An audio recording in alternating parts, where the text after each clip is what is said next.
आप लोगों ने दर्शन किया होगा, नंदगवन आसेश्वर महादेव हैं। आसेश्वर महादेव के पास टेर कदम है, अभी तो बहुत मॉडिफाई कर दिया है। यह टेर कदम वही स्थान है जहाँ सनातन रूप गोस्वामी रहते थे, और सनातन गोस्वामी ने सूचना दी कि रूप मैं तेरे से मिलने आ रहा हूं। तो रूप गोस्वामी तो रूखी सुखी माधुकरी करके रहते थे।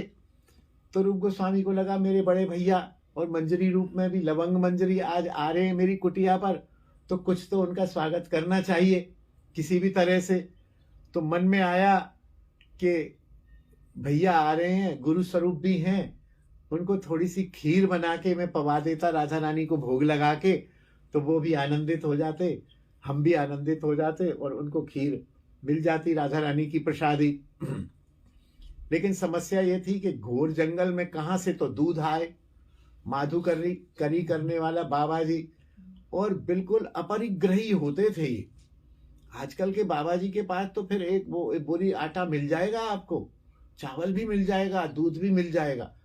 उस समय ये ऐसा भी सिस्टम है कि माधुकरी लाओ, मान लो 2 की बजाय 4 रोटी मिल गई तो 2 खाओ, 2 गैया को खिला दो या आसपास के संतों को दे के झाड़ पहुंच के बैठ जाओ। रात की कोई व्यवस्था करने की जरूरत नहीं है। ईश्वर ने देना होगा तो भेज देगा, नहीं देना होगा तो हम भूखे सो जाएंगे। भूखे क्या सोएंगे, नहीं खाएंगे। अपरिग्रही। चावल कहां से आए रूप गोस्वामी के पास, चीनी कहां से आए, दूध कहां से आए, चिंता नहीं कर रहे थे। बोले ठीक है कोई बात नहीं है, अब आएंगे भैया, आएंगे तो आएंगे, जो होगा देखा जाएगा। थोड़ी देर में एक छोटी बालिका 8-10 साल की एक डोल लेके, उसमें थोड़ा दूध और एक थोड़ी सी अलग किसी वस्त्र में थोड़ी चीनी, थोड़े चावल, थोड़ा जो इलायची फिलायची जो भी सब लेके के, अरे बाबा, बोले हाँ, के बाबा सुन, मेरी मैया ने भेजी है, ये कछु सामान भेजो है। भैया ने सामान भेजो, बैठ लाली, तू कहां से आई है? मैं वहां फलाने, कोई नाम ले दिया, फलाने चौधरी की छोरी हूं मैं, मां से आई हूं। तो बोले ठीक है चल, क्या लाई है? तो उन्होंने देखा, अरे तो बड़ा प्रसन्न हो गए रूप गोस्वामी, अरे वाह, चावल आ गए, दूध आ गया, खीर आ गई, चीनी आ गई, खूब आनंद हो गया। बोले बैठ लाली बैठ, ना मो जानो, मो घर जानो, मो पड़वे को जानो, मैया ने कही दे के जल्दी से आ, कि तू बैठ, हम और तुम मिलकर खीर बनाएंगे। ना मो जानो। और वो लाली तो भाग गई। इन्होंने रूप गोस्वामी को जो है खीर बना के दी, और रूप गोस्वामी ने सनातन गोस्वामी पाद को खीर बना के दी। अब खीर जो है उन्होंने पाई। अब खीर पाई तो ये तो दिव्य पुरुष थे, ये पाए तो कहें रूप, ये खीर कहाँ से आई है? प्रिया जी ने बनाया था। प्रिया जी ने बनाई थी। वही नहीं आता है। अच्छा, हाँ, मैं भूल रहा हूँ। तो उन्होंने रूप गोस्वामी ने कहा मुझे खीर बनाना नहीं आता। प्रिया जी बोली ला मैं बना देती हूँ। तो प्रिया जी ने ही वो खीर बनाई। देखिए ये मैया ने बता दिया, प्रिया जी ने ही खीर बनाई। अब जब सनातन गोस्वामी पाद को दी गई तो बड़ा दिव्य, प्रिया जी के हाथ की खीर, आप समझ सकते हैं। और वो पहचान गए, बोले रूप ये खीर कहाँ से आई है?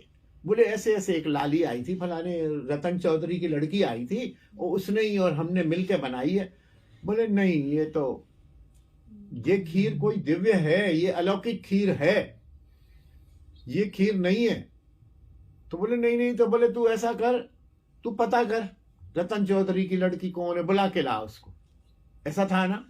उन्होंने समझ गए, सनातन गोस्वामी जी बातें समझ गए कि हाँ, प्रिया जी ने ही बनाई है खीर। हाँ, नहीं समझ गए, और उन्होंने गुस्सा किया, डांटा। बोले ये इस प्रकार की कामना मत किया करो तुमने देखा कि मेरे लिए, मेरे खीर के लिए और तुम्हारी कामना के लिए प्रिया जी को कष्ट उठाना पड़ा है, और प्रिया जी को बालिका बन के आना पड़ा, और उन्होंने खीर बनाई है। हम प्रिया जी के सेवक हैं, या प्रिया जी से सेवा लेना हमारा काम है। ऐसी कामना वासना नहीं करनी चाहिए। फिर भी रूप गोस्वामी ने, मैंने संतों से सुना कि बाद में पता लगाया, उसके रतन चौधरी जाने जो भी था उसके घर गए, बोले तेरी लाली कहाँ है? बोले कौन सी लाली, मेरी तो एक ही लाली है। बोले कहाँ है वो लाली? बोले वहां को तो ब्याह है वो 2 साल पहले। तो वो कल आई भाई क्या? बोले ना, वो तो यहाँ है ही नहीं, वो तो पल्ले गांव में उसका ब्याह हुआ है, वो तो यहाँ है नहीं। बोले कल एक हमारे यहाँ लाली आई, वो कह रही मैं रतन चौधरी की लाली हूँ। बोले तुम जानो, तुम्हारा काम जाने, हमारी लाली को तो ब्याह है, वो हमारे यहाँ कोई लाली पाली ना। तब रूप गोस्वामी को भी विश्वास हो गया कि वास्तव में प्रिया जी आई थी।